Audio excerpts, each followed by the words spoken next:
Olá pessoal, sejam bem-vindos ao canal Conservador Patriota. Estamos aqui para mais um vídeo. O vídeo de hoje é sobre a guerra entre a Rússia e a Ucrânia.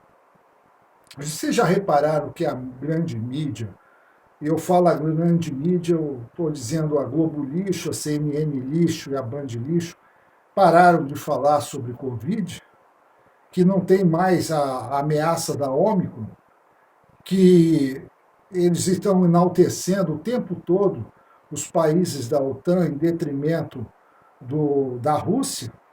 Já repararam isso?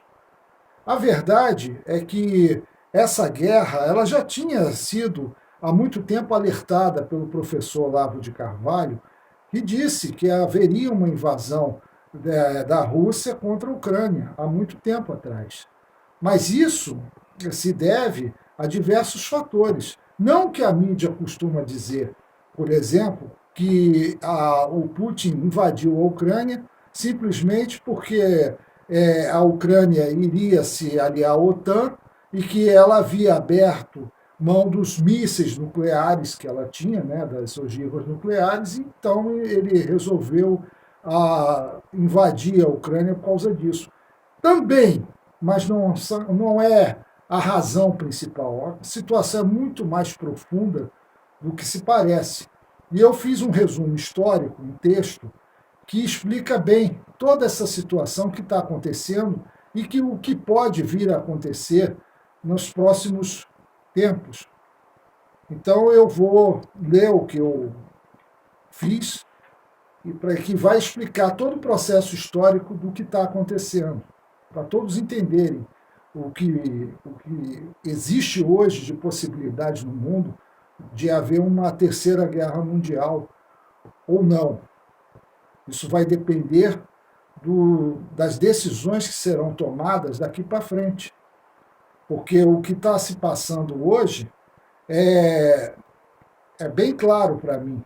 Existe uma forma deles quererem implantar a nova ordem mundial, os senhores do mundo, né, a máfia da nova ordem mundial, querem implantar o governo da nova ordem mundial, se aproveitando de qualquer fato.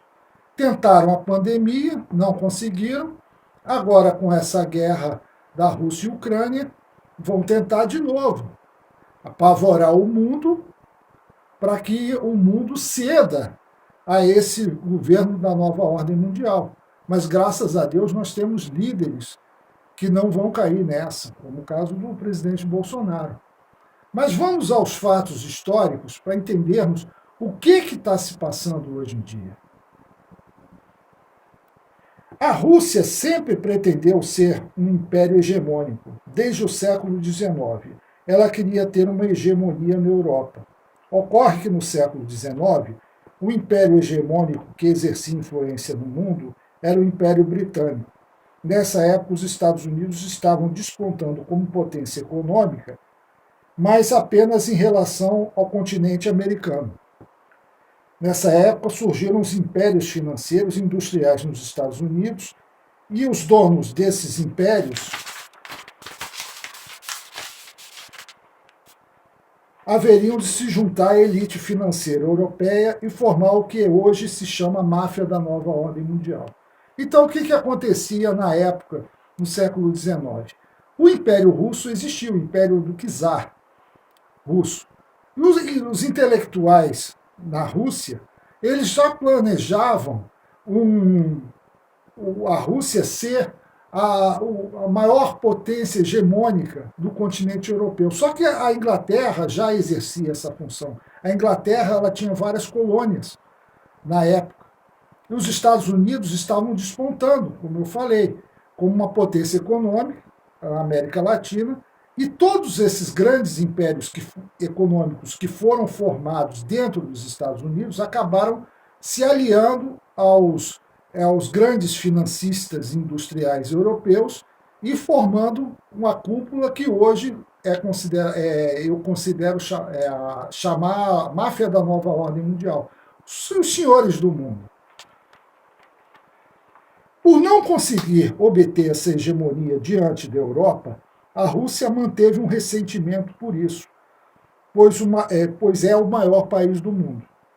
Na segunda metade do século XIX, duas nações surgem devido à sua unificação, a Alemanha e a Itália, que já passam a competir por mercados com as nações que possuíam colônias, como Inglaterra, França, Portugal, Espanha e com os próprios Estados Unidos. Então, o que acontece? A Alemanha e a Itália se unificam nessa época, no final do século XIX. E aí, eles vão buscar mercados. Só que o mundo já estava praticamente tomado. Eles não tinham com quem comercializar e já surge uma crise daí. Isso foi uma das razões da eclosão da Primeira Guerra Mundial, que foi financiada e provocada pela elite globalista, que também financiou a Revolução Comunista de 1917 e fundou, no final, a fundação da Liga das Nações no final dessa guerra, que foi a primeira tentativa de governo global. A Primeira Guerra Mundial, ela teve duas origens. Primeiro, uma guerra em busca de mercado. A Alemanha ela tinha interesse em ter novos mercados, porque ela precisava, ela se unificou tarde, ela se industrializou tarde, e ela foi em busca de mercados. E o que acontece? O mundo, como eu já falei, estava já todo tomado. E mesmo assim, havia interesse da elite globalista, que já planejava o governo da nova ordem mundial, em criar, em fomentar essa situação. Porque o que eles sempre trabalharam? Com a dialética hegeliana. Eles tinham o capitalismo, o mundo capitalista, faltava criar um mundo socialista para formar a síntese, que é o governo da nova ordem mundial. E a Primeira Guerra Mundial foi propícia para isso. Porque eles, além de financiarem a Primeira Guerra Mundial, eles também financiaram a Revolução de 1917. Porque a Revolução de 1917, os comunistas não foram sozinhos nessa. Eles tiveram ajuda financeira, sim, de Wall Street, ou seja, dos mesmos globalistas que hoje querem dominar o mundo, né? Os descendentes dele e os novos que surgiram. Né? Mas, na época, eles tinham interesse de criar um país socialista. Então, eles financiaram essa revolução socialista, que também teve ajuda do Kaiser alemão, né, o Guilherme II, que estava irritado com a postura do Nicolau II, que era o czar da Rússia, por não ter apoiado a guerra, né, a Alemanha estava irritada com isso, e ela ajudou a armar os comunistas. Então, a queda do czar Nicolau II foi por essas duas vertentes, né? O financiamento dos globalistas, né, dos metacapitalistas e banqueiros, juntamente com o apoio do czar, o apoio do Kaiser Guilherme II contra o czar Nicolau II.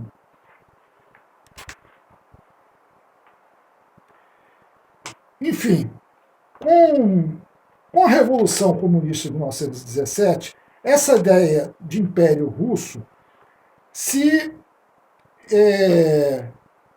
assentou por um tempo. Porém, antes da Segunda Guerra Mundial, com os Estados Unidos despontando como a maior potência capitalista e democrata, a Rússia, agora sob o governo de Stalin, ele criou a União das Repúblicas Socialistas Soviéticas, da qual passou a fazer parte a Ucrânia, a Chechênia, o Cazaquistão, o Turcomenistão, entre outros. Ou seja, a ideia de império renasceu, porém transformada pela ideologia comunista. Então, o Stalin ele anexou todas aquelas repúblicas que gravitavam em torno da Rússia. E aí ele formou a União das Repúblicas Socialistas Soviéticas. Com o fim da Segunda Grande Guerra, o então Império Soviético abarcaria metade da Europa, formando o chamado Pacto de Varsóvia.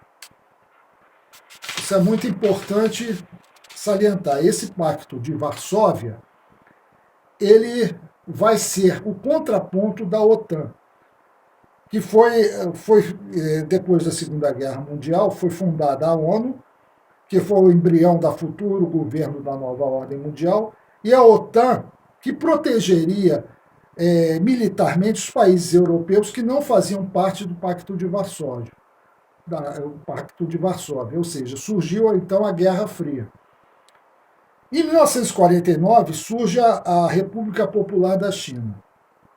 E com a explosão da primeira bomba atômica pela União Soviética, a Guerra Fria se intensifica cada vez mais e o Império Soviético passa a competir pelos países do chamado Terceiro Mundo, fomentando revoluções, incentivando o crime organizado, o narcotráfico e criando, através dos intelectuais financiados por eles e pela própria máfia da nova ordem mundial, a guerra cultural, ou seja, a nova esquerda dos anos 60, que iniciou através das obras de George Lukács, Antônio Gramsci e da Escola de Frankfurt, e que deu origem ao comunismo globalista ou progressismo.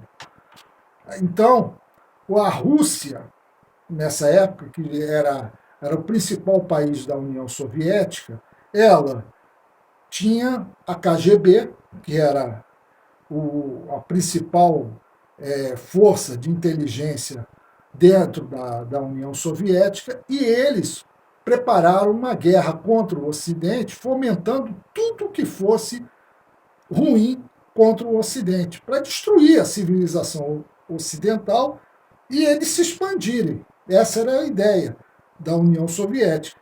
Logicamente, quem se beneficiaria também? A máfia da nova ordem mundial, porque eles estavam alinhados ao governo soviético.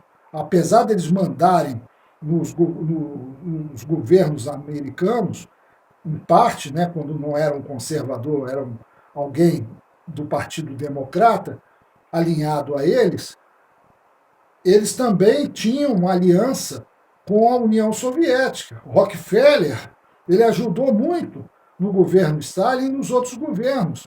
As empresas deles estavam lá na União Soviética. Então, havia interesse de ambas as partes, que o Império Soviético crescesse, entendeu?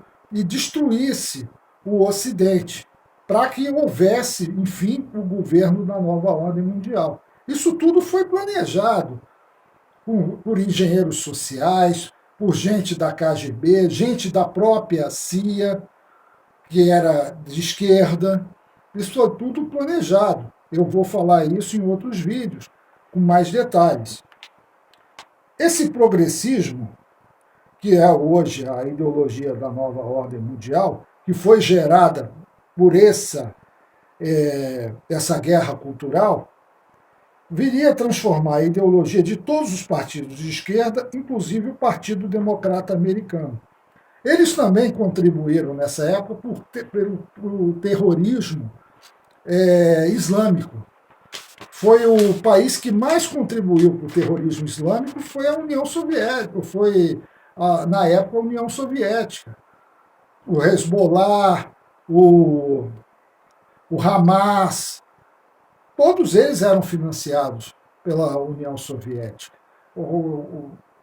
Todas as armas, se formos ver as armas que são vendidas para os terroristas islâmicos, todos esses grupos são armas vindas da Rússia. Então, eles tinham interesse também em fomentar o terrorismo islâmico. O Império Soviético, que muitos pensavam que iria sobreviver por séculos,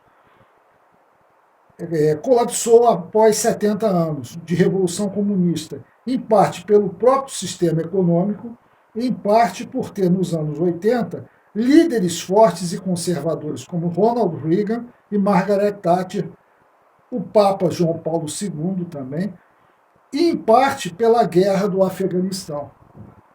Então, o colapso do sistema soviético se deu pelo próprio sistema econômico, que não dá certo, a estatização, total dos meios de produção, a fixação de preços, tudo isso acaba em ruína. O Ludwig von Mises e o Hayek falam nisso nos livros deles, que o sistema é fadado ao fracasso. E, e os líderes dessa época não eram líderes fracos, eram líderes fortes aqui no Ocidente. Ronald Reagan era um conservador, um homem prático, um homem valente, assim como Margaret Thatcher no Reino Unido e o próprio Papa João Paulo II, que veio de origem polonesa, sofreu tanto no nazismo quanto no comunismo. Então eles sabiam como lidar com a União Soviética. E a União Soviética ela investiu muito na guerra do Afeganistão, que foi pior do que o Vietnã foi para os Estados Unidos, que afundou a economia soviética de vez, além das baixas militares que foram terríveis. Então, isso gerou um colapso. Eles não tinham mais como sustentar exércitos dentro da Europa que protegesse aquelas ditaduras. Tanto é que caíram feito castelos de cartas. O colapso foi geral. Então, com o esfacelamento do Império Soviético, a Rússia se volta para si e depois de um período de turbulência com Boris Yeltsin, surge a figura de Vladimir Putin, um antigo agente da KGB, o Serviço de Inteligência Soviético, que foi responsável pela criação de toda a guerra cultural do Ocidente. Putin nunca aceitou o fim do Império Soviético, de maneira como aconteceu, e buscou fortalecer a Rússia e promoveu uma aliança com a China, formando o bloco russo-chinês. A China, ela tinha se distanciado da União Soviética no período que era do governo Khrushchev, logo depois de Stalin. E ela se aproximou dos Estados Unidos na década de 70. Mao Tse-tung recebeu o presidente Nixon lá, a mando dos Rockefeller, e eles fortaleceram a China para enfraquecer a União Soviética, porque eles achavam que a União Soviética não estava cooperando com eles. Isso eu falo eles, a máfia da nova ordem mundial, e fortaleceram a China. Só que o chinês, eles prosperou, a China se tornou uma potência militar e industrial, não abandonou o comunismo, muito pelo contrário, ele mudou o sistema econômico, mas continua forte o Partido Comunista lá. E ele se aliou à Rússia. Hoje existe o bloco russo-chinês. Hoje o mundo é dividido, como eu já falei no início de todos os meus vídeos, em 3 grandes grupos. O mundo ocidental, que vive uma guerra entre comunistas, globalistas, progressistas, né? e nós, conservadores patriotas, o mundo islâmico e o bloco russo-chinês. Todos os 3 grupos têm pretensões imperialistas. Ainda não foi instalado o governo da nova ordem mundial no Ocidente, mas a qualquer momento pode vir a ser instalado se nós não tivermos líderes que enfrentem isso. É bom que fique bem claro. O povo não pode deixar isso acontecer. Nós temos que fortalecer o presidente Bolsonaro, principalmente, lá nos Estados Unidos, na próxima eleição, o Donald Trump tem que voltar, porque senão esses caras vão conseguir o que eles querem. Isso vai ser um desastre para o Ocidente. Hoje o Ocidente vive uma disputa entre progressistas e conservadores, como eu falei, com os progressistas querendo destruir os conservadores, assim como toda a civilização judaico-cristã, é implantar o governo comunista globalista totalitário da nova ordem mundial, com sede na Europa, usando a OTAN para anexar países como a Ucrânia, por exemplo.